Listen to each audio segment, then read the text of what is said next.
This is a HeadGum podcast. Celebrity Book Club. Who's that knocking at the door? It's all your friends, you filthy whore. Your husband's gone and we've got books and a bottle of wine to kill. It's Hollywood. It's books. It's gossip. I'm shook. It's memoir. It's martinis. It's Studio 54. It's Celebrity Book Club. Come read it while it's hot. Celebrity Book Club. Tell your secrets, we won't talk. Celebrity Book Club. No boys are allowed. Celebrity Book Club. Say it loud and proud. Celebrity Book Club. Buzz me in, I brought the Cuervo. Hey, best friend! What the fuck is up, DJ Lily Murata? What is up? Wake up! DJ Stephen Phillips Horst.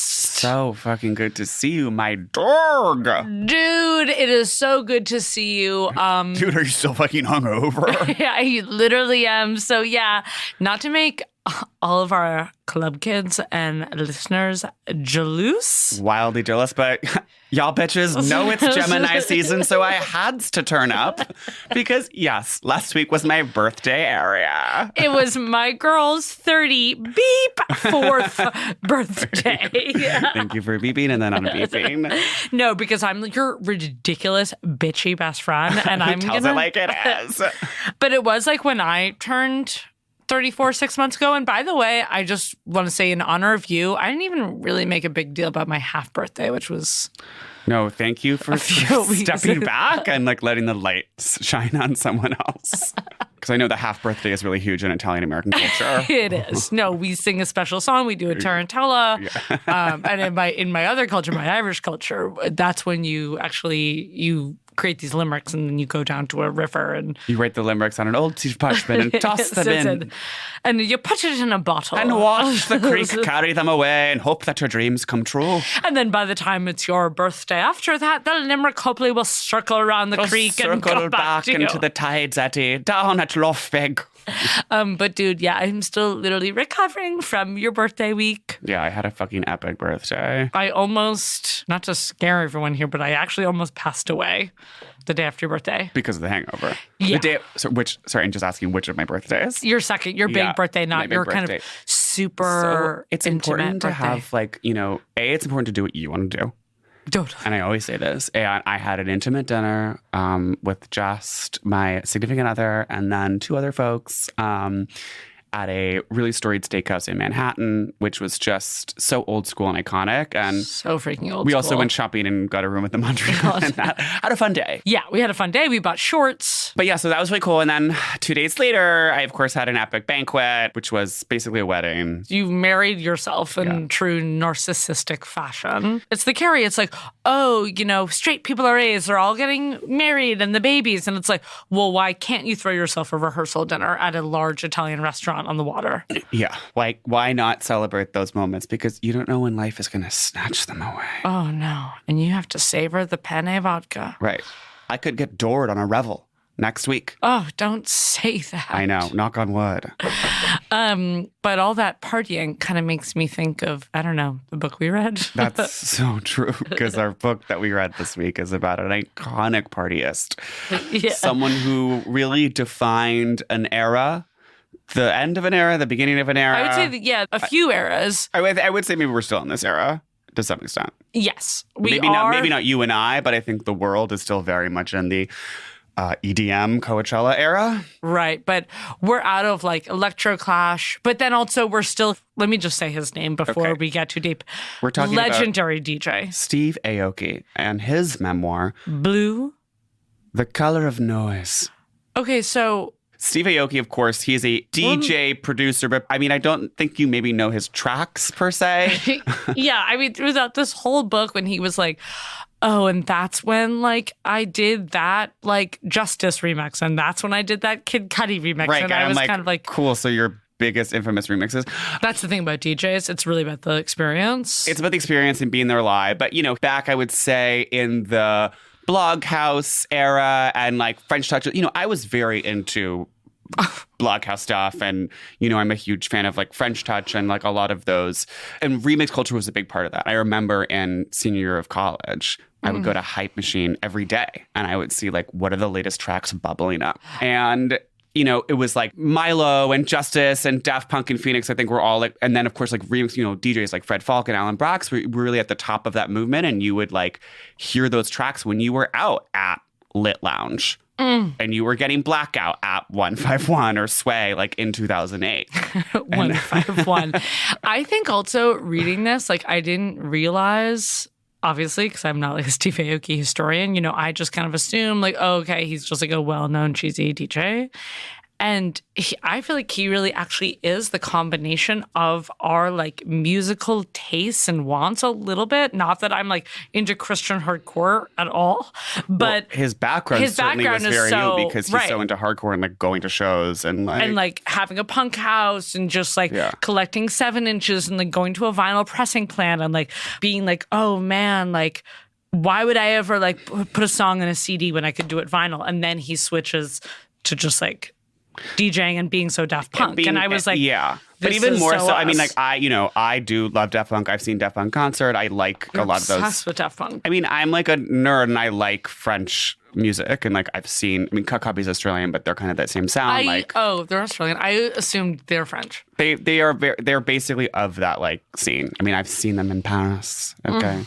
And of course, you know, I love like Phoenix and like a lot of nerdy people like that kind of music.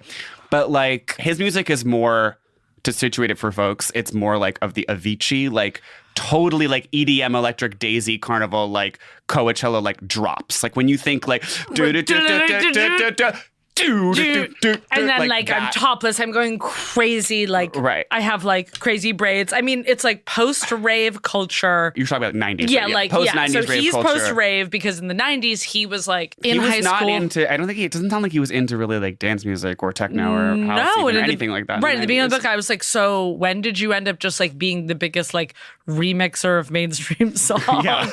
Your whole thing is being like, I was like so punk and into Christian hardcore, and Will Gunness, he has this whole label. The whole time he's being so Coachella, he also has this like indie label that he has like, you know, whatever indie bands, and he's trying to like sign like At the Drive-In and Pretty Girls Make Graves and just like he actually passed over to the Arcade Fire because they offered him an EP and he was like, I only want them if we can do an album. And then he was like, and I do admit that I was a little too conceited at that point. Yeah, which is a lesson for us all. Well, and also very like to sort of reference his own genre of music that you might be familiar with.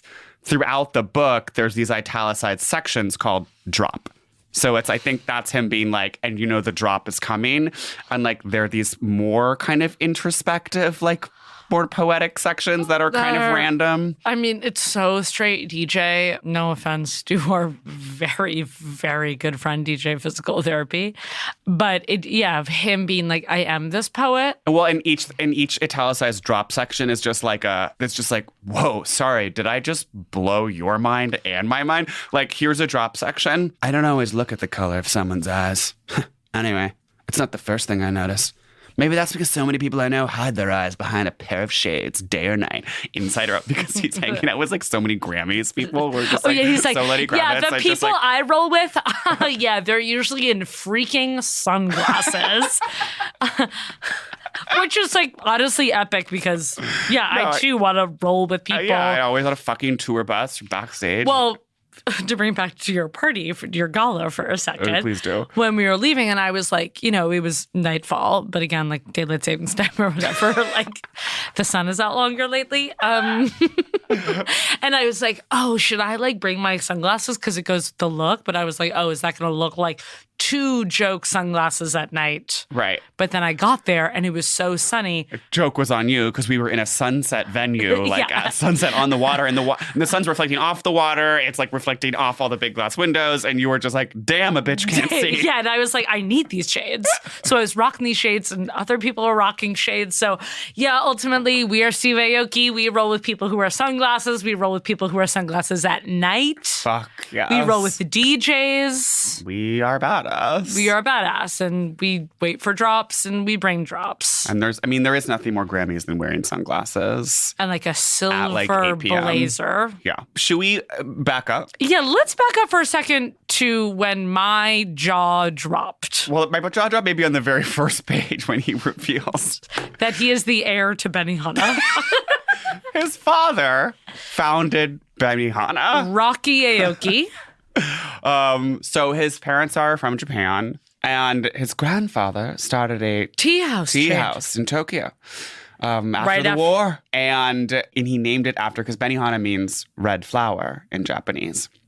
And the grandfather saw like a red flower growing out of the rubble, and it was so like a tree grows in Brooklyn, and it was just like the war had just happened, and it was just like, feeling very like Cher and Clueless, like reading this book and I was being so like, whoa, what we did to Japan, just like very like I did know that like we bombed Japan. Have you heard of the one example of nuclear warfare in the history of humankind? But I was kind of sitting on the couch being like, whoa, this is like really fucked up. Yeah, I know. And actually, it's really interesting. A lot of people have actually said that. And when you look back at Nagasaki and Hiroshima, it's just like, that actually was fucked up. It was seriously fucked up. No, I mean, listen, I've said it before. I'll say it again. Truman was a terrorist. Unlike, and I, sorry, but I do not think that we needed to drop those bombs. No. And I remember... I agree with you. No, and I've always thought that. And I said, people always say this, like, well, why not just drop one like on an uninhabited area just to show that you could, you know what I mean? Then they may have been like, classic, okay, yeah, all right, we get it. We'll stop. No, but they said, let's drop 2 bombs. Let's drop 2. And they didn't even give them like that much time between the bombs. Like maybe even after the first one, they would have been like, okay, we get it. We're going to like surrender or whatever. And they were like, no, we have to do a second. Evil. The U.S.? No, I'm sorry. And I know this is going to be shocking to everyone for... No, I know. I mean, I know our listeners, they're famously anti-imperialist or whatever. But no, I've never been a big fan of those 2 bombs. But no, I mean, Tokyo was not bombed, or at least not by a nuclear warhead. But in any event, the Benihana restaurant was named after a red flower that was like supposed to symbolize like growth and hope after despair and sadness. And his grandfather had these tea houses that just like served like tea and just like little snacks. He sounded sort of chill, and he's like, They bear little resemblance to the Benihana restaurant chain that my father founded in America years later.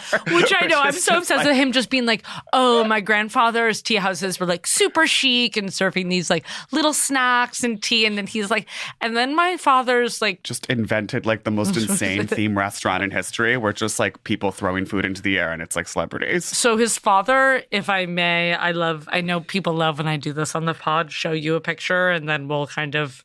His father, like, is our style icon. It's just, like, full, like, Saturday Night Fever. Wow. Like, he's wearing a white suit, black shirt, huge oversuit. Lapels. Yeah, like, I mean, he's super fab. I mean, you can tell that this guy obviously has 3 secret families. Yeah, so he starts Benihana. In New York City. And he goes to Cornell School of Hospitality. I feel like, didn't he say he wanted to go to he Cornell? wanted to, and then he didn't. And then he sort of didn't. Which is very me, as we've discussed, how I wanted to go to School of Hospitality. Was that a reach? Was that on your reach list? Funny, the weird difference between me and Rocky Aoki is he didn't speak English, and instead of like going to Cornell, he was like, well, I'm just going to save up and work really hard and like start a worldwide chain of insane restaurants, and I have yet to do that. Right. Well, you want to start a hotel chain, though. Yeah, I want to start a hotel chain. I also want to start which will obviously have a huge food and bev component to because my business. Benihana, my kind of theme, and every time I say this, people, no one really latches onto it, but I think it's an amazing idea. Pitch me, elevator, go. Hey, Sharks. Do you ever go to an amazing restaurant with friends and colleagues and lovers and have a second location to go to, but you're really full after? Oh, absolutely. Do you ever wish, I wish I could just sit down for 30 minutes in a reclining chair and watch a little TV before I get in a cab and like go to the club? Wait, yes, literally. Okay, I want to start this lounge that you go into after the restaurant. You get to sit in a recliner. It's a digestion lounge. Hydrate. Wait, yes. Maybe B12 shots. This is an amazing idea. iPads. I mean, huge screens, immersive. Okay. Super gorgeous. This is kind of similar to like the original concept of The Wing, which was like a place for women to like get changed after work, like before they like go to the club. And this is very like, yes, like after dinner, sorry, I'm full. I can't get stuffed into a cab.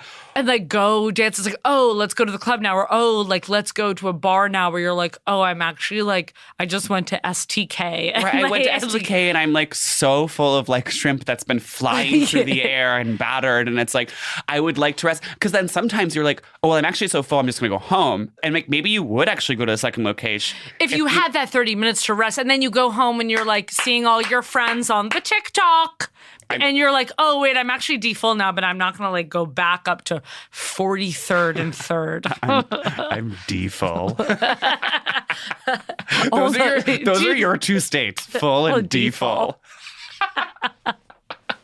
No, this is an incredible idea. And like, maybe I don't know, like oxygen. There's an oxygen bar component. Or B12. And once I told someone, they're like, so a farting lounge, Lily? And I'm like, so sure. And there's jazz playing, so you can't hear the farts. Right. Well, trumpets are famously the fartiest of instruments. Right. So it's bebop. Maybe there's live jazz. Yeah, I mean, I'm totally here for it, honey. Okay, you're in. So is it just like it's located in like a high density restaurant district? Or it is like... I guess I was thinking, but I'm free to crit. It's connected to a restaurant, but I also think maybe it's about in a high-density restaurant area. So we have some in Meatpacking. We have some in West Village. We have some in Tribeca. Of course.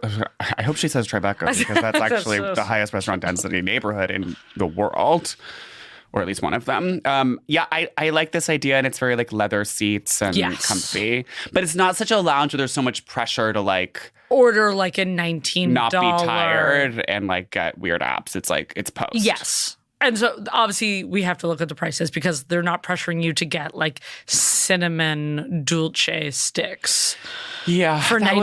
Would be a huge, part. And it would have to make sense financially so that the staff wouldn't have to be pushing. Right, in the turnaround. And maybe that's a membership fee and... Yeah, I mean, I'd pay. I want to get in one of these lounges right now. Right? Okay, well, that's an amazing idea. So here we go. Yeah, that's my idea. And I'm on board, and I will give you $250,000 for 20% of your company because it's going to take me a lot of time, and that's going to get me out of bed in the morning. Would you consider 17.5%? I would do 18.5% with the 1% royalty on every chair sat in for the next 10 years. Okay, deal. Okay, back to Rocky Aoki. He started Benihana, had Steve Aoki and his like 3 siblings, then was a speedboat racer. Okay, but did you skip the part where he was roommates with Seiji Ozawa? Oh my God, the Boston Symphony Orchestra conductor. There's a lot of Boston references in here. A few important ones. One, that his father was roommates with Seiji Ozawa. So yeah, sorry. I feel like your mom had like a Seiji Ozawa BSO poster like in your condo growing up. I'm literally like picturing her office with like so many papers and printers and scanners. Wand. Yeah, and maybe it was like a fold out that she put above the desk with like the schedule or something. Like the tour dates for the BSO. Yeah. He was to say also, because my parents are friends with another Boston area Japanese American classical music conductor. Who? Yoichi, who's the conductor for the Melrose Symphony Orchestra. Melrose, Boston? Massachusetts, yeah. Melrose has a symphony orchestra. Yeah, that's right. Oh, you thought it was just a humdrum town where no one listens to fancy music? You go there, you raise your kids, you have a good life. Yeah. No, they're classy over there. They got culture. Oh, my God. And that's the thing. You never stop learning about your hometown. And that, I feel like, is very Steve Aoki. So true. There's always another page to turn. Because he's not like, the end of the book, he's always like, he wants to get to know his mother better, Okay, so this book, can we talk for a second? So this book is called Blue because the color blue is like significant to him. This whole book was reaching to it was the stars. Like such a reach. And he was just like, yeah, like even though Benihana is named after the red flower, when I walk into Benihana, I see the blue of the fish tanks reflected in the diners' faces. And I think that's my color. And it's just like, he's being so Teresa Caputo. So Caputo. Just being like, there's a blue fish tank. Spirit is present. And it's just like, blue is literally a primary color. Like, you're going to go ahead and see blue in a lot of places. Every single chapter in his italics, then he'll be like, and I threw it a pitch for the Dodgers. And like, yeah, I'm actually like a little more punk and sunglasses and I'm into BMX and mountain climbing, underground sports. But like, ultimately, I will go to a Dodgers game and their hats are as blue as the sky. And you're kind of like, yeah. We know the Dodgers colors. We know the Dodgers colors blue. Again, blue, it's pretty much one of the big colors. Like, it's going to be around. You're going to be seeing blue. And if you're going to like have this insane spiritual attachment to the color blue, then yeah, every day you're going to be like, holy fucking shit. The sky is fucking blue again. And that's my dad watching over from the Benihana in the sky. His erasure of blue is the warmest color is... Well, when did this book come out? Oh, it came out in 2019. So, yeah. Yeah. I will say this. Steve Aoki's culture is not a gay one. There are no like gay people in this book, and I don't think gay people are really into EDM in that sense and like going to, I mean, it's so Burning Man, like that's not his This is what's interesting. It did make me think a bit about, though, when I started dating my ex-girlfriend in college and that kind of electro clash culture, funky Buddha lounge, Justice, Uffy. Yeah, Uffy. Him and Uffy have matching tats that they got together. So, and I feel like when my ex-girlfriend was like being so party promoter, and she's so Steve Aoki. I mean, she was a party promoter in 2008. Like, spraying champagne. Yeah. Cobra Snake. Which later, Steve Aoki becomes famous for spraying stuff into the crowd. Wait, that was something. Okay, so like that. Let's talk about his props. So when he really starts to become big, like in the Daft Punk like era, in like the Justice era of like 2008, 2009. He becomes known for, and again, he's a DJ. So like, for people who don't know, like a big DJ set is like the DJ is still just sitting up there on stage, like on the decks, and they're like jumping around and like pretending like they're doing so much stuff live, but it's a pre-recorded set. And then there's like lots of props and the lighting shows. And it's really about the pyrotechnics of the stage show. Because at first I think he was being so wicca when they were doing like their Dim Mak parties. And he was going, so much Dim Mak. The fucking awesome show at Cinespace. Wait, we have to shut up. Okay, so, literally, friend of the pod, Jason Stewart, host I guess. of the podcast How Long Gone, makes an appearance in this book. And he was like, wait, do you have the page? I do have the page. I took a picture of it. Okay, wait, I have it here. Okay. If you step back and trace the genealogy of it, our Cinespace hookup came straight out of our beauty bar parties. There's also like this way that he's constantly talking about the genealogy of like, and then we were doing a show at a party at this bar in LA, and then we started throwing another event at this venue in LA. It's sort of crazy how one thing led to another. It's like, is it crazy? Well, I do want to talk about beauty bar, but read this. There's a beauty bar in every city, I feel. I know, but I'm saying the way he talked about it, that was at the beginning of beauty bar era, culture. Right, beauty bar culture. And just being like, it was this fucking funky ass retro bar that was supposed to be like a salon. It's like, this was before there was a beauty bar in every city. Yeah. I mean, it's just that like Gen X thing. But that's what I'm saying. It's the rocker to electro clash pipeline. Yeah. That's how it usually works in our underground culture. One thing led to another. It's like, I don't know if that's just an underground thing. That one thing leads to another. That's actually could happen in mainstream culture. Kind of life. How it worked here was we'd struck up a friendship with a guy named Jason Stewart, an artist/promoter who went by the name Them Jeans. Jason was this freakishly tall fixture on the scene, maybe 6'10", so he really stood out. Hard not to notice. He was coming to all of our parties, and he took us aside one night and told us we had an open slot at Cinespace, blah, blah, blah, and then they started hosting this party there. Anyway, so sorry to Jason Stewart. I guess I didn't realize that him and Steve Aoki like started the LA DJ scene. They were like BFFs and collabs and like had these epic parties and were like major collaborators. Which is fucking awesome. Which is awesome. And that goes to show we don't know much about the 08 LA. No, we don't know much Cinespace beauty bar scene. About that scene. And yeah, it was very, it was peripheral for me. Like, listen, was I going to parties at Lit Lounge and Sway? Like, was I blackout during that era? Sure. But I was also not going to like the most like promotery parties, I feel. No. But I feel like I had like, there's a few Cobra Snake photos of me somewhere. Deep in a broken iPad. I mean, well, I'm like, how Not much? iPad, but I feel like that's a little bit different, though. I guess Cobra Snake is so that because Cobra Snake and like Last Night's Party and Nicki Digital are very like. So he talks about. But how much does that intersect with like the emo era? Because it's like obviously it's like Misshapes to me is like a different scene. Yeah. To me, that's more gay and emo and bangs, and this was like less bangs. But I might totally wrong, and like it's all the Killers and it's all the same. That's what I was saying about the touch on him being like beauty bar and Uffy. Like, he went more EDM, but then there's a part of that then goes into bangs and asymmetrical. Because EDM really, like, started maybe a couple of years after that. But it was, like, this sort of greater Bloghouse scene was being so Killers and, like, slightly rock, but slightly French touch. And, like, everyone was doing that.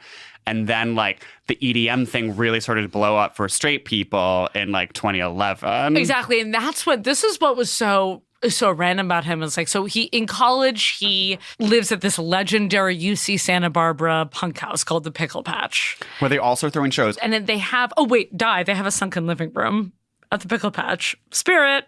Oh, wait, that's so Spirit. Okay, Yeah. Spirit is present. Oh, wait, sorry, I'm wrong. He, in high school, he's in a band and he plays at his friend's parents' house who have a sunken. Okay, that makes more sense. And it made me think about, I feel like I had that same desire as him, is where I like wanted to be so punk, but just like could never really get there. Because you are two martinis. Yeah, I'm and it's two just martinis to just be that punk. Like I would go to fucking all ages show, Boston of Avalon, Bill's Bar, VFW halls with my sister's high school boyfriend.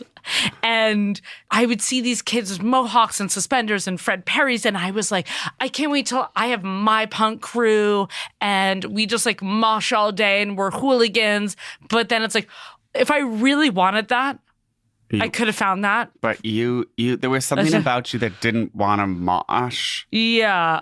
I wanted to mosh, but like I did just like want to go see Charlie's Angels at BoCo instead of like I want to go to shows, but I guess I didn't want to live that full punk house lifestyle. Yeah, because you were just like, ew, that's gross. Ew, sorry, like crust bugs are disgusting. I'm not a fucking freak and I don't want to eat pizza out of a dumpster. I never wanted to be crust. I guess like. Well, okay, but still, you didn't actually want to be hardcore. I mean, it was also because I remember in college, that, what was it called? The log cabin? Oh, God, that was disgusting. Yeah. So yeah, see what I mean? Like, you're like, that was disgusting. Like, that was the punk house that, like, was having shows. And it was like... You know, people are, like, shitting in buckets. And, like, everyone has a rat tail and there's dogs. What was the performance show we saw that was someone just, like... fucking up an air conditioner or something, and it was so like fuck technology, right? And I feel like that's so Steve Aoki. He was like, oh man, at the Pickle Patch, like sometimes I would team up with performance artists who would like slam a fan against a wall, and like that's so epic. Yeah, and I feel like our college apartment 1640, it's like that was already pretty disgusting, physically disgusting. Yeah, like that was already gross enough. Oh yeah. I mean, it was foul. So it's like to go to full, and that was just like being college, messy, we're just paying like $100 for rent. It's like, that's enough, not going the full. Yeah, you were like, I already have like my roommate's yogurt covered underwear in the freezer because he's trying to combat an anal yeast infection. Like, I don't then need to go to this nasty punk house. That is the Steve Aoki era, because it was, I remember, sorry to put her on blast here, literally. It was like American Apparel underwear that won't go filled with yogurt. Yeah, that was foul. Doesn't put on. It was probably boosted underwear too. So our friend Teo worked at. They both did. Yeah, they both did. Yeah. And did you ever work at AA? No, I didn't. That's also I think Steve Aoki. But I made out with like a American Apparel brand rep. Oh. Store opener. That girl. Oh, I think I know what you're talking about. Yeah. Her name rhymes with Lebby. No, I'm actually talking about someone else when we played Spin the Bottle also that summer. Oh. Okay, I don't remember this person. Her name was, I don't remember. Wow, another fucking girl that literally didn't even know who. But I feel like she was one of the misogyny. I think it was Kelly. Oh wait, that is ringing a bell. Yes. I mean, that's such an American Apparel store opener And she name. like went to different stores and like opened them. Huge. Dream job. Yeah, I'm sure she was like best friends with Steve Aoki. Yeah, that era was so American Apparel.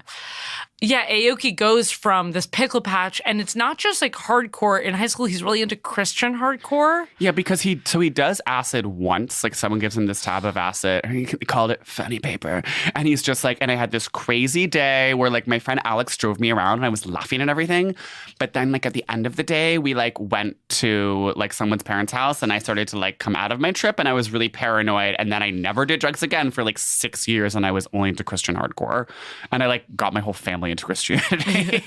Yeah, and then he was like, no, and I was like begging my mom to like go to church, and he would be like, yeah, she's actually like so fucking fake. Like she just goes to church to like for community, but like isn't actually about like the fucking prayers and shit. And he was fully into the prayers. Which is kind of you. I feel like in high school you were also like straight edge. Well, I was. Had to do with repression, homosexuality. I was repressed and homosexual, and I didn't masturbate until I was in high school. Yeah. And I just, I had really honestly, like, not till sophomore year. I mean, it was a lot of clamped in energy. Speaking of high school, okay, when the nuns made him draw his own vision of hell on the chalkboard. Did you remember that part? No. He like went to this Catholic school at some point, and the nuns would, if you like did something bad, they would make you draw what you thought hell looked like on the chalkboard, which is such a like psycho so creative insane. punishment. I mean, I think that's a lot. I feel like both of our moms like went to Catholic school or whatever, and like everyone has like such insane. Well, it's always the rulers on the fingers. Yeah, the rulers, the weird punishments. I was going to ask you what your version of hell is that you would draw on the chalkboard. Well, I have my famous childhood drawing. Okay. That I did call Lily's Hell, but it wasn't. It was also my idea of hell, I guess. And this is so me and so twisted and so Pickle Patch. I was like, well, hell is actually the coolest place. Because it was so fucking punk. So fucking punk. But I guess right now, if you were to ask me what my ideal idea of hell is, I'll go first. yeah, it seems like you got something on the mind. Smorgasburg on a hot day. Prospect Park, middle of the park. Sorry, Yeah. this is my idea of hell. Trying to find Smorgasburg in Prospect Park, 90 degrees, no relief. And it's like, to me, it's like that environment, it's so waiting in line. Like, if there is anything I deplore more in the American psyche, it is the desire to wait in lines. Like, people in this country will get in a line for hours. It's like Disney World, it's all lines. It's all just like, let me wait in a hot line. It's all I want to do is sit here. Because like you have this idea that, well, if all these people are waiting in line for it, it's got to be good. So I'll just wait as long as I can. Funny you say that, because I feel like you love going to, the hottest restaurant, the hottest this. Yeah, It's but I very don't New like York. waiting in lines. And I don't fucking do Well, that's it. You have that personality. I will wait in line for like 7 minutes, but I'm not like, if something's going to be No, like... you're not waiting for a cronut. No, absolutely not. I mean, the other day, I went to Gush, and it was like so many... But you went to Gush? I went to Gush. Yeah, I didn't go to Gush because I went there. It was like 12:30. It was at this lesbian event. And it was like so many Gen Zs. It was like 100 Gen Zs on the sidewalk, like cramming to get in. And I was just like there with my boyfriend and like his younger friends. And I was kind of just like, I'm not doing this. I'm tapping out. I'm actually tapping out. Like, I'm past this point in my career my partying career where I want to sit on a street corner for like 35 minutes maybe to get into this venue. No. And I went to Happy Fun instead, and it was a bar, and it was fun. And it was... You sat down and had a glass of wine. I had a glass of beer with some of my old college friends, and we had a gas reminiscing. And I was in bed by 2. Celebrity Book Club.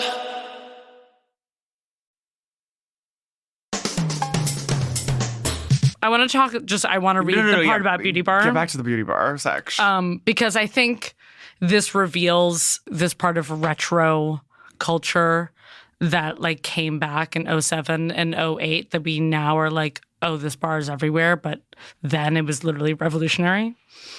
Here again, I want to stress that the fucking awesome party wasn't my deal. Also, calling a party fucking awesome, that like begins awesome sauce culture. Yep. It had been going on before I got there. I didn't start it. I didn't name it. But once I signed on, I kind of helped it along. The party was held in a small retro type bar in Hollywood called the Beauty Bar, done up to look like an old-fashioned beauty salon. There were salon-style chairs and hair dryers lined up on one side of the wall to make the place look like a throwback to the beauty parlors of the 50s and 60s. It had a kitschy feel that people seemed to dig.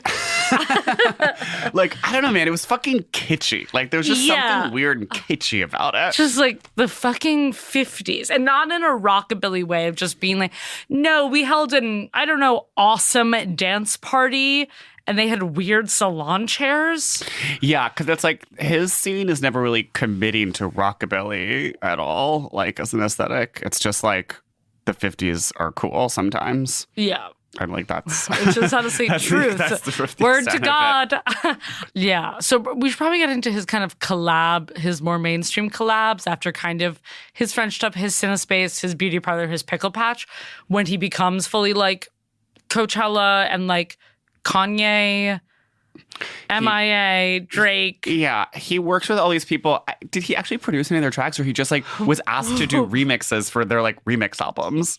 Yeah, and some they didn't even kind of fully go through. And he spends like a chapter talking about how Kanye once called him and he was driving and he puts Kanye in speaker and Kanye asks if he could spit out a verse for him.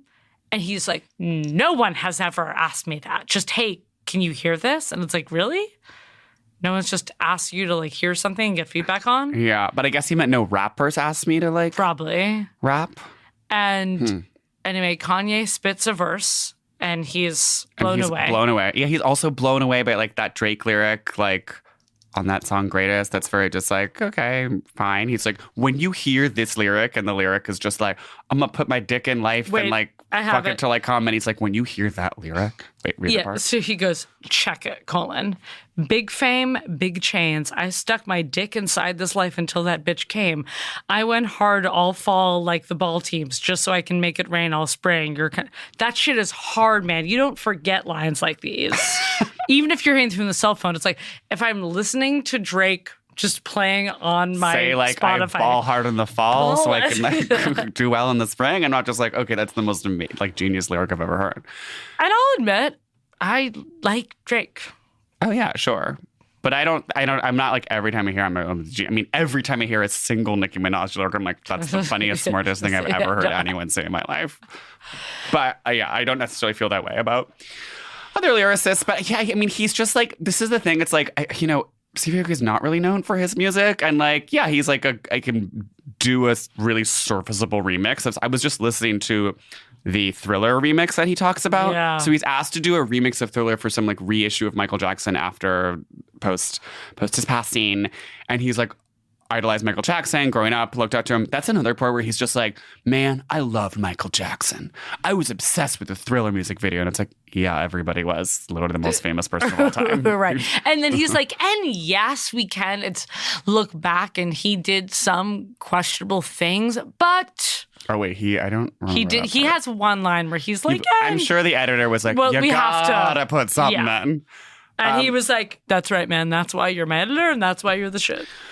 But so he does this remix that he like admits as he's doing the book. He's like on tour while he's like working on this remix that he kind of phones it in a bit. And then like the Jackson estate people like listen to it and they're kind of like, okay, like this is okay. This is fine, but can you... Yeah, and then they kind of send it back, and then he's like, you know what? No, I actually like I didn't put enough energy into this. I need to like spend another round on this. Surreal come to God or come to blue moment. Yeah, that's a come to blue for him. Where he's like, I was fucking phoning in. That's the thing. You have to look within yourself, and you have to kick your ass. To kick your own ass and like spend 2 days in the studio like in silence before you like really make that track sing. And like, I had sort of a similar process when I was working on the Shania Twain remix for our theme song, where it's like I did it once and I was like, this isn't hitting. Like, I need to get back in the studio. There's something missing. And so I was listening to the Thriller remix he did, and it is like it's good for what it is. I don't find it like it's not like very artistic or interesting, but it's like this is just a Thriller remix. It's a Thriller remix where it's like he kind of separates some of the elements and has like a cool kind of funky guitar slap in it, and the bass line's pumping, but it's like. It has a ton of drops in it, and it's very like something you would play at a cheesy club for straight people on a Friday or Saturday night. And everyone would be like, oh, shit! I mean, that's what his music is. Right. It's music to make straight people go, oh, shit, too. Honestly, going to an EDM festival, that actually might be... Oh, your hell? My hell. Yeah. I think I would find it fun for like a few hours. Yeah, it's gonna be so hot, and the bracelets, and well, that's the lines for water, the lines for the bathroom, the lines for food, the lines for everything. Too much, but I mean, having to remix Thriller No, It's a death wish. It's an absolute death wish. It's a legendary track, my dude. I mean, and he really does. I mean, it's not that different than the track. Like, And the first time he remixes a song for the Jackson Estate, he chooses like a rare song because he's like, I'm not going to choose. I'm not going to touch like Wait, I Want can we You talk Back about? or ABC. Of course, he talks about September 11th. There's actually a lot of tragedies. That the September 11th section when he starts out, he's like, so I was at my dad's apartment because he was opening a Benihana in Chicago while my sister Devin Aoki was on tour bus with Lenny Kravitz, who she was dating at the time. And it's like, Jinx. of course, yeah, this is everyone's 9/11 experience where your dad's opening a Benihana in Chicago and your sister's on tour with Lenny Kravitz. And so he's like, so I'm staying at my dad's apartment and like no one can find me. And, you know, one of my other sister like calls me and is like, you gotta leave, man. I'm leaving. I'm like on a bus to Philly or something like that. And he was like, that wasn't my reaction. September 11th, I actually started running toward the smoke. And it's like, well, that's insane. And it's like this insane, like kind of Tom Cruise image of him just like running downtown, like towards the towers. Okay, you know what? This is actually The Carrie. This is very not Carrie Bradshaw. No. It's very the HBO Max original series, The Flight Attendant. How when there's that plane crash in her childhood flashback, she runs to the plane crash because she actually courts chaos. And she craves chaos and disaster. She wants to be near it. And that's kind of the Rocky Aoki in him. It's the three families. It's the speed. So, we didn't mention that his dad is a speedboat racer. And his dad has two secret wives with multiple families with each one that was revealed like later in his childhood. Because his dad got in a coma from a speedboat racing accident. Same. And like all was revealed on the hospital bed as he was in recovery. And then he was like, oh, I actually have like 7 half sisters and like a third brother. And then the dad, so epic, like woke up from his coma and was like, oh shit, now I'm going to die. Yeah. Nice. And let me like bring all my 3 families together. Also, Devin Aoki, just sidebar. Devin. Devin. Who we love, who's in Debs, Yeah. who's an iconic actress / model. Who I didn't know like retired to be a full-time mother. And he talks about that. And he's like, and I actually think that's so epic that my supermodel sister and actress Devin Aoki found mother and found family and committed to the Aoki like legend of family and like is a mother. And she is a mother, and she got out while the going was good. I mean, he kind of implies that like she dipped when she was peaking. Which like, she respects her for. Which is actually, and I am deeply respectful of anyone who has the courage to do that, because it's like, you know, what is fame? It's an elusive giant. You keep chasing that dragon and you'll never get it back. And it's just like, you know, do you keep doing it forever? Or do you know when to bow out? Like if I was in Fast and the Furious 2, right, would I, you know, just take that check and say, this is okay, this is it. Time to go. Maybe you should have. Right, and not do 6 and Tokyo Drift and Tokyo Escapade and right, and it's like you're getting diminishing returns, and then you die in a car accident. I wanted to discuss a sort of motif. Beyond the Blue. No, more in his performances, which is the like shooting stuff at an audience. He starts doing super soakers. And like, which is epic. Which is totally fucking epic. Then he moves on to like rafts, and like it was all this like, I mean, crowd surfing is nothing new, but he was crowd surfing with rafts. And like, as you know, inflatables are a huge part of EDM culture. It's always like it's unicorn. Yeah, it's kid life. There's something quite infantilizing about it. It's always like, let me hug a big palm tree, and just like it's girls on the shoulders, like wearing like a big, which is kind of flamingo fucking hat or whatever.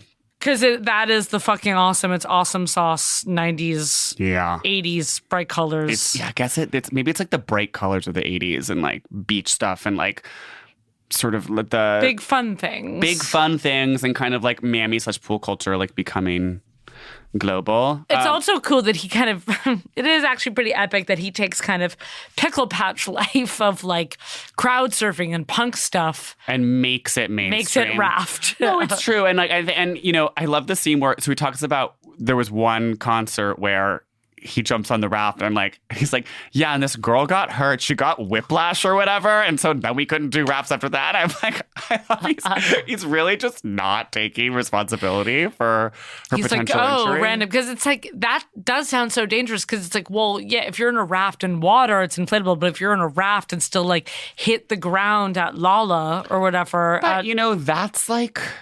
Well, that's same mosh thing with culture. crowd surfing. Wait, well, hold on. I found the part where he says, okay. And here the thing with the rafts just got bigger and bigger. Over hundreds and hundreds of shows, it became a thing, a talked about thing. And then boom, a fan got hurt. She'd apparently been standing underneath the raft as I dive bombed into it at one of my shows and got hit in the head, whiplashed, whatever. A bunch of lawyers got involved. A settlement was reached. Just like that, the rafts were retired. Notice the use of passive voice to absolve himself of responsibility. Oh, and look, it's a woman who got whiplash. Right, she got whiplash. Lawyers got involved. Huh, that's interesting. Sound like that was settled pretty easily. But yeah, I mean, it is just kind of like, well, yeah, maybe that happens. Like if you're at a show, maybe you are going to get a little bit hurt, but you'll be fine. No, it's don't go up into the fucking mosh pit if you don't want to get whiplash. And I remember feeling so fucking cool when I would get in the mosh pit. And then you would get whiplash. Well, and then the next day, woke up with bruises. And I'd be like, yeah, sorry, I was just moshing all weekend. So I do have one bruise on my arm. Wait, do you remember when we were in Chicago and we went to that Fergie concert sponsored by Victoria's Secret? Best day of our goddamn lives. And they were shooting T-shirts into the audience. Kristen Cavallari was one of the T-shirt girls, and she wasn't even advertised as being part of the event. She was just working the event. No, she was not advertised. Oh, and by the way, wait, that's sorry. insane to just be a random booth hoe at this Fergie concert. Spirit. We took a raft to that concert. Okay, it wasn't a raft. It was a water taxi. I feel like the water taxi was... A raft is inflatable. We did not take an inflatable boat. I thought we took an inflatable boat. Or was it a tiny water taxi? I think it was a tiny water taxi that was fiberglass, boat material. And somehow we signed up for free tickets and we printed them out probably at SASC. Fergie had just come out with the best album of our generation. The Duchess. Yeah. She did every single track on it. Every single track is a banger. Her pipes were incredible. And the seating, I feel was big Victoria's, inflatable big Victoria's Secret boxes. Yeah, I remember there was a lot of pink by Victoria's Secret installations. And I truly do wonder, because I guess in our minds, I remember we were like, oh my God, that's Kristen Cavallari. And she was definitely star booth hoe, but it was still weird that she was just throwing T-shirts into the audience. But that is throwing some of the audience culture, which I do think was really starting to take hold at that moment. And I imagine if you went to Electric Daisy Carnival or whatever, there would still be a lot of inflatables getting tossed into the audience. Well, not to call you out, but I think throwing T-shirts in the air have been around from guns, have been around at sports for quite a while. Have they though? In the 80s with their T-shirt guns? Okay. But not in a music context. No. Well, it's I wonder, were they doing that at a Van Halen concert? Interesting. Were they throwing out T-shirts at Woodstock? Who was the first sort of crowd surfing historians? What was the first T-shirt to ever be launched at a fan with violent speed? Okay, before we get into segments, the other party trick. So he ends rafts because of the lawsuit, but also because he's sometimes when things are too popular, very definite Aoki, leave it on a good note. So his new thing is, and it all goes back to a hometown heroes, cake. And he buys a cake at a Stop and Shop in Boston. Oh, yeah. This is what's so insane is the Boston connection to the invention of cakes. And so he buys a sheet, a super if he really wanted to own a Boston, then he would have gotten it a Market Basket. Well, Stop and Shop is a Boston. Is it a Boston-based company? I think it's a Boston-based chain, yeah. They're in Connecticut. There's maybe one in New York. We'll see. Anyway, and then cakes become his thing.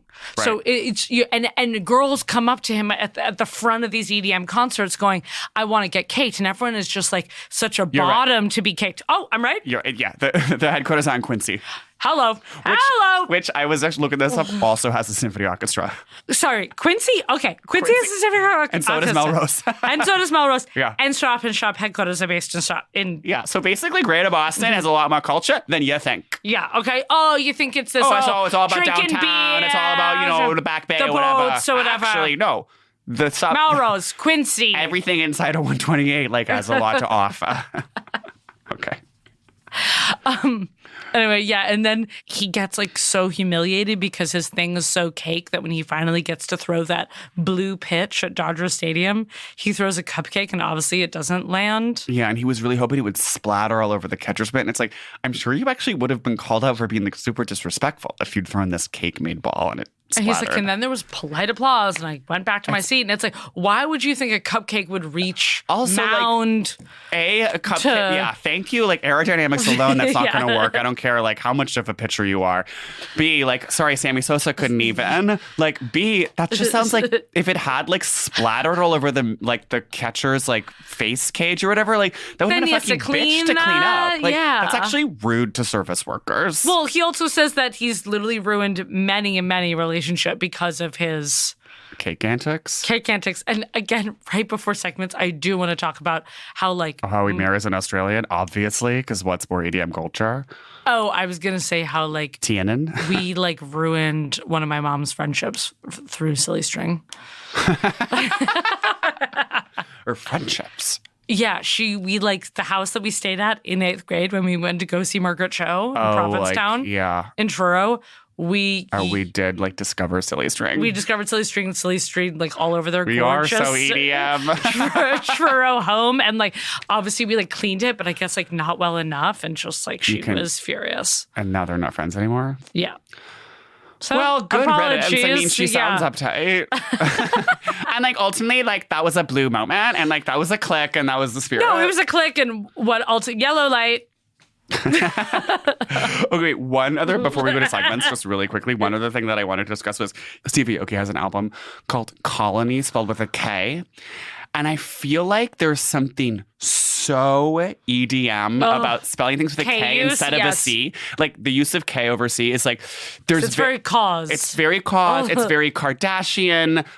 It's very I think Southern California, Vegas, to SoCal. And there is something kind of I guess beautiful about it, and the fact that it is, because I think C, the hard C sound, is so Catholic in New England and Anglo in this way. Right. And K is more German and Asian to have use the letter K. King Kong. King Kong. There you go. So I feel there is this kind of rejection of these puritanical values in the use of K over C that I see in the sort of libertine atmosphere of EDM culture.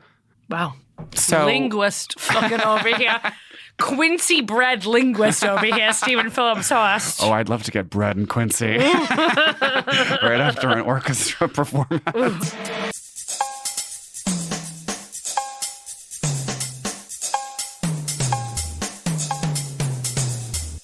Segment drop. What does she eat? What does she wear? How does she live? Okay, what does she what does she wear? What does she wear? I feel he's he talks about blue denim. It's just he's wearing skinny jeans. He's definitely wearing leather bracelets and leather necklaces, cord leather, you know what I mean? Cord leather, and then thin straps of leather, other sort of beads. I'm gonna say it's silver jewelry, not gold. If you know what I mean? It's very yes. like a silver bracelet, there's maybe a silver thing on the necklace cord. There might be silver ring. If he has earrings, they're silver. I just don't. Right. But I think you're right. It's more string and leather based. I mean, are we going to say it? Obviously, fedora? I don't think because he has his iconic long dark hair. I feel his hair is so iconic. That's how people know him. And maybe walking to Alfred's to get a latte. I'm literally going to cheat and start. And okay, I'm going to read a quote where he talks about an outfit. This isn't on stage. Let me tell you how that set played out. I hit the stage in an insane Jeremy Scott jacket, bright yellow that reflected everything. Would have looked sick under the glare of all those stage lights I'd been stupidly expecting. But it was still pretty dope under that 1 o'clock midday sun. I brought along a bunch of my hipster female friends to strut out and shimmy on the boxes, dressed out in capes we had made from fabrics we found at a vintage clothing store. So yeah, he's soft, tight vintage tee, vintage rocker tees. He's like limited edition sneaker drop. I think he's in a wide LA hat sometimes. So but I did. You are 100% correct because I did just cheat in Google and there's none of him in a fedora. There was one picture of him in a wide LA brunch hat. And like, that is true. If you work in the music industry, you might have a wide LA brunch hat. But for the most part, he is letting his iconic locks fall, middle straight part. and gorgeous middle part. Yeah. Because, EDM culture, it's like the bright kid-like colors, as we were saying. So I think in stage shows, there is that Jeremy Scott aesthetic. Yeah. And the bubblegum pink. Big And the light colors. Yeah, the bright, that fucking Tweety Bird yellow is coming through. Maybe some neon green. I do think that he maybe isn't so sneaker and he actually might be more boot. Ooh, yeah. I guess there's one point where he talks about like collecting sneakers, but I think you're right because I'm trying to imagine him in this like limited edition like Dunks, and like I'm sure he has a few pair and someone's like, oh, fucking Aoki? Like, are those the 96 something? Air Jordans? Yeah, Air Jordans. And he's like, yeah, but he'd wear those like once and mostly it's like an insane leather boot. Yeah, I think it's a lot of leather boots, and this is to his credit. I don't see him as so Bruno Mars and like shiny bomber, and like I think he's more like, because this comes back to being like having that Seth Cohen upbringing where he's like, I think he's more Punk, confident in his punk and his altness, where he's just like, I have my long hair that is my signature, and like I'll rock boots and I'll rock a couple other like retro accents into my like selvage ripped whiskers jeans and my like designer t-shirt, but like I'm gonna keep it a little bit more simple. Because when I think of him, I just think of the hair. Yeah. I mean, and also I think he's cool, at Coachella. How fucking cool is that to have a signature hair? You just have that signature hair. You don't need this cheesy bomber. Also, again, like he is rafting. He's spraying champagne. It's cake. So he's like, maybe he'll do the Jeremy Scott shorts, but he's not going to get everything so messy. Get cake all over your Margiela, or I mean, especially not your like 96 Air Jordans that you have to like clean with the toothbrush. No. Have to get so much cake on them. What does he eat? Oh wait. So at the end of the book, when he's talking about like getting close to all of his 900 siblings, he's like, me and my brother Kevin started like a healthier offshoot called of Benihana. Yeah, and I looked it up, and there's a location in Tampa which we have to go to. Wait, only Tampa? But he in the book he says he wants to do Vegas, and I don't think it's happened yet.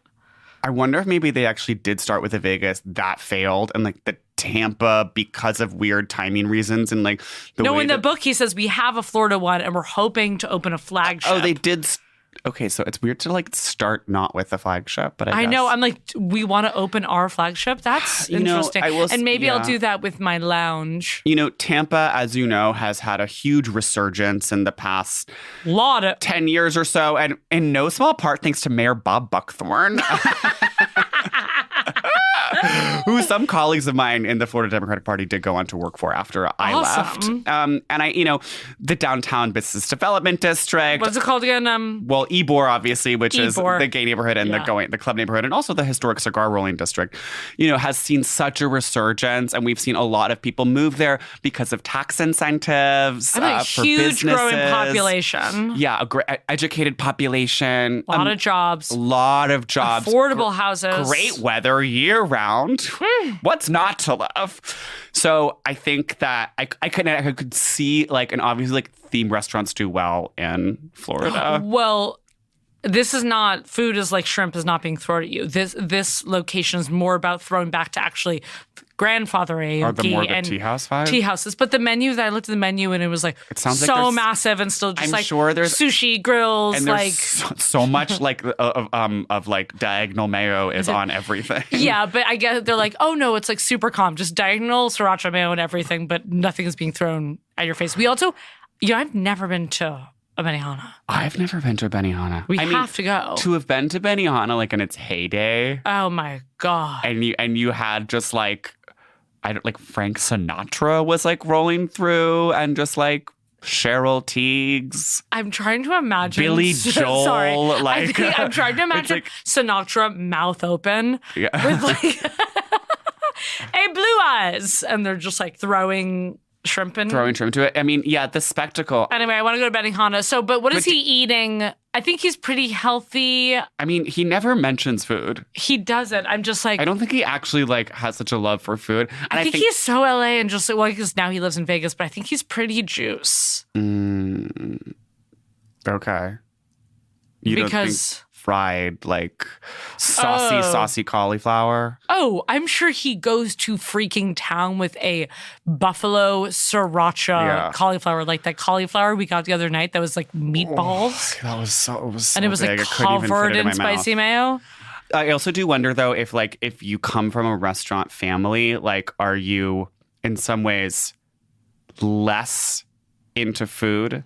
Yeah, because you're not like so desperate. And I also do think though, like there's a difference between having a parent who is a chef and having a parent who is a restaurateur.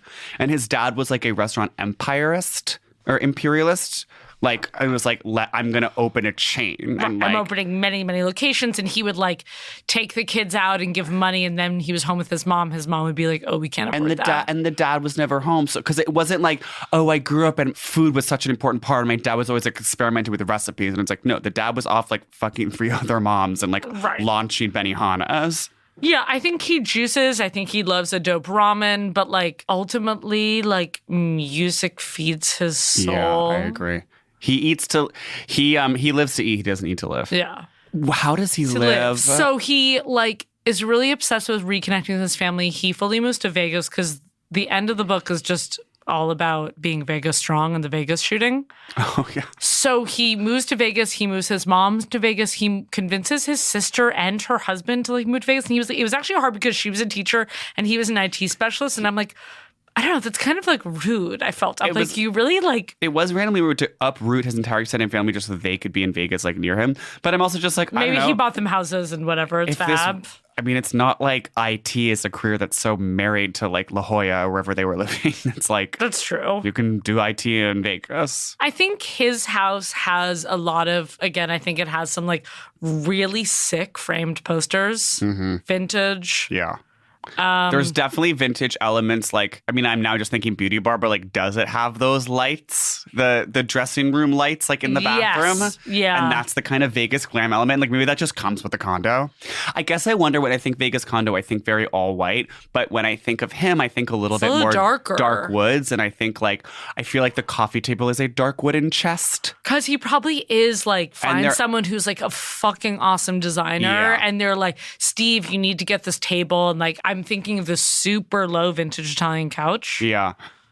It's like, I don't think there's that much like Japanese stuff, but maybe there's like one or accents. Two really cool, like authentic accents that like he'd gone on a trip to Japan or like, and he's just like, yeah, this is like this really awesome thing from my heritage that I had framed. And then do you think maybe there's like an inflatable from like his first show somewhere in there? Or is it so like there's all of the festival bracelets like hung up like in the closet, like and there's like a section in his like huge walk-in that has, I like, bet all he the festival has bracelets. such a dope dark walk-in that's like, or it's maybe 4 pairs of like his selvage jeans hanging up, like 30 deep V's, and it's so those like the underlighting, that's like the strip lighting. Maybe he has an office, and that's where all the festival bracelets are framed. And the gold record. Thriller the remixes. Thriller remix record that went gold. Because he also probably has a home studio. Yeah. Who are you in the book? I mean, I want to be Devin Aoki on tour bus with Lenny Kravitz. And I want to be Rocky Aoki with like starting like your huge hospitality chain and having 3 secret families. Speedboat racing. But who am I actually at the end of the day? At the end of the day, I think we are both half Devin and half Rocky, but am I don't think any of us are full. Like, I mean, I'm not tall enough to be noted podcaster Jason Stewart. I'm not impossible to miss on the LA party scene. I guess, like, am I the girl getting whiplash? Yeah, and you're like, you're being so Ty from Clueless about it, being like, seriously, guys? Seriously? My back really hurts No, and I'm from just being, Coachella. like, as you know, like I've been involved in an 18-month-long lawsuit with Steve Aoki's lawyers, and it's been really hard on my family, and I am working through it. So any help you have can be fine. But like, please do come to my birthday dinner, and I hope to see you there. Venmo me 100. Yeah, okay. I mean, just even talking about Whip Lap, like my neck is starting to hurt. I'm getting psychosomatic whiplash from this girl. She's in you now. Are you like the lighting director? Yeah, am I just like Coachella one of the says? random like writers at the zine that he was like really wanting to write on at like the Vinyl Warehouse? Oh, yeah. Are you the maid I at a the bar- Pickle Patch? Am I a bartender at Beauty Bar in 08? I mean, I think that you are, in some ways, you're kind of Steve. Wow, I wasn't going to say it, but now that you did. You're certainly more Steve than me. I mean, because, listen, you were going to the hardcore shows, but as we were saying, it's like he, I guess, committed more to mosh life, but like you moved from hardcore into party scene, Right. into being like Misshape's adjacent girl, Chicago, like rocker, punk, Rocker, underground, rockabilly. flyers, rockabilly, going to punk shows, but also being martinis Being installation. and being installation to and improv pipeline. yeah. And I think that you've had all of those, like, you moved through like the late 2000s in a way that was really like Akin, badass. yes, right. And I think like Steve, like this is what I really connected with. His older brother was super mod, and all their friends like Yeah. wore the skinny suits and rode Vespas, and I would love that. But the thing is, I also want to be, but I'm this into is- too many cultures. This is no, so true. You are Gwen Stefani, and I was like, Yeah. what's actually so you about that though is that he looked up to his older brother. He was like, I wanted to be a part of a group of friends that all had this like style and like that had like a uniform, homogenous, yeah. and like had this like a homogenous culture that they were part of, and like you wanted that too, but ultimately like you did decide to reject that because you were like, yeah, I'm actually too into both salmon and martini. Right, it's like, sorry, yes, I want to wear a Fred Perry, but I also want to wear an 80s t-shirt the next Yeah. day and a Western Yeah. shirt the next day and Yeah. get martinis, but Yes. then go to a show. Yeah. And you became your My own. eclectic self. And I just collect stuff, whether it's sneakers or Japanese teas. And this is why you are the 70-year-old gay man who owns the vintage store. And Right. you're like, honey, I'm eclectic. And that's why, wow, fuck, yeah, I'm Steve Aoki. Cool. Okay. Well, we figured it I out think we nailed again. it. Yeah, I mean, listen, I ultimately, I give this book just like 2 cakes launched into an audience out of 5. Yeah, I also give this like 2 CDJs out of 5 beauty bars across this great nation because there is some like, I don't know, like fun stories where you're like, where else am I reading about like him calling MIA and their drama with like her UK like label heads? But at the same time, I'm also I don't, like, even that part was kind of just like, and then he was like, yeah, and I do like to think that I can take some credit for like getting, like making MIA big in the country, but I also like didn't really. And it's like, no, you really didn't like make MIA big in the United States. yeah, the claiming, it's like the beginning part I found like cooler of just like being a Benny Hanna heir. Yeah. And like everyone assuming he's a Benny, like so rich, and the struggle of being someone of. No, I got it, because it's like he did work for his career, and people are like, oh, like you just inherited this DJ empire by being like the son of a Benihanaist, and it's like, well, not No. really. But Yeah, but some of those books parts where I'm like, whomst cares, babe? I was a Yeah. little whom scared, and he's just like, yeah, man, the Killers performed and Interpol performed, and it's like, yeah, they did perform, and like again, like you have just made some remixes, and like I guess if I was more really Of a into Stevie EDM, Aoki like, fan. such a huge Aoki fan to be interested, but like I don't know, there wasn't a ton of illuminating sections to this for me. No, but honestly, that's the thing. If you were so freaking deep in the beauty bar scene in 07, like I bet there actually is even a saucier memoir because I Yeah. feel like he had to keep on moving along to talk about his, I mean, there's- his Drake rig mixes. I know, and it's like there's not a lot of overdoses in this besides DJ AM. Well, Like, there's a lot of death. AM, Linkin Park, Avicii, his dad. okay, I guess there's 4 deaths. That's kind of a lot for a memoir. Okay. You I want gue- more? Yeah, but I don't know. It's just like there's no sex. No, yeah. Well, yeah, He and has being in one of the so- drop sections, he talks about marrying this Australian chick and then like He's they like, get and out of divorced. respect for her privacy, our relationship did get very messy, but I will not go into that. And I'm like, Okay. cool. Thanks for writing this book where you're not talking about your Your Australian marriage and divorce. So yeah, that's our notes. If you want to do another draft, Steve, like please more on the Australian divorce. Yeah, we would be interested. Your fans want to know, or your followers, your readers. So next week, though, We are going to have a little bit of a unorthodox, conceptual episode, you might even say.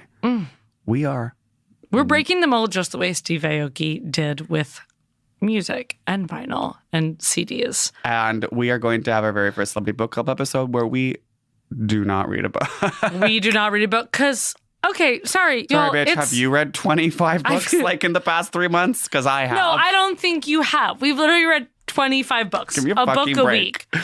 So we will be having a concept-only episode about segments. Based off our segments. Yeah. And so you should be freaking excited because I'm excited, one, to just do the segments, but also excited not to read a book. So true. And we'll each be bringing surprise celebrities to each other, to the table, to segmentize. You have to, in a long-term relationship, you have to surprise each other. You have to spice it up. Okay? And that's what we're doing right now. This episode's going to be a fresh dildo that I pull out of the dishwasher for my long-term partner that she's never seen before. It's got some cool knobs on it. It's glass. You used an Adam and Eve podcast code for it. It's still a podcast-themed dildo. And I do always wash my dildos when they come in the mail. I don't use them dry. Absolutely. You need to sanitize. So, okay. And you know what? Rate, subscribe, follow us. All of the course. above. That's ABC the Pod. Thank you so much, guys. Thank you so much. See you next week. Party on. Best. Best.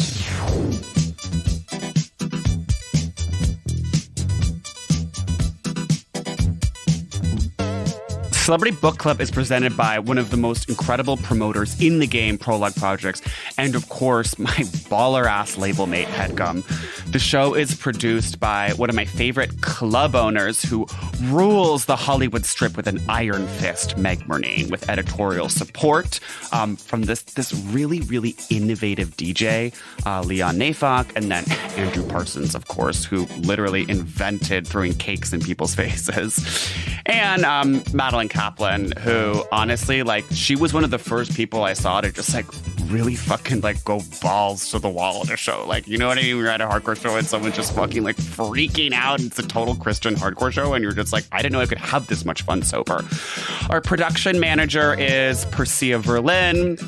She was actually the regional marketing director for Coachella for actually two seasons, two of their best seasons, personally, in my opinion. Engineering by Ferris Monchi, who I had a really big falling out with, but we're pretty cool now. And I think that actually really speaks to his character.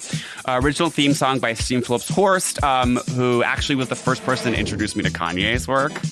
So props to him. Artwork by Teddy Blanks at Chips NY, one of the fucking craziest motherfuckers I have ever met. Literally got me hooked on acid for 6 years. And he actually did pass away in a trucking accident. Follow us on Twitter at CBC The Pod. Subscribe on your favorite podcast app. So, dude, I don't fucking care if it's Stitcher, Apple, whatever, dude. Like, we're a fucking family at the end of the day. And, like, that's what matters. And that's what this industry is all about. Leave us a review and don't forget to tell your fucking boys about us. Hell yes. Okay, I'll see you out there on the dance floor. Keep on party rocking.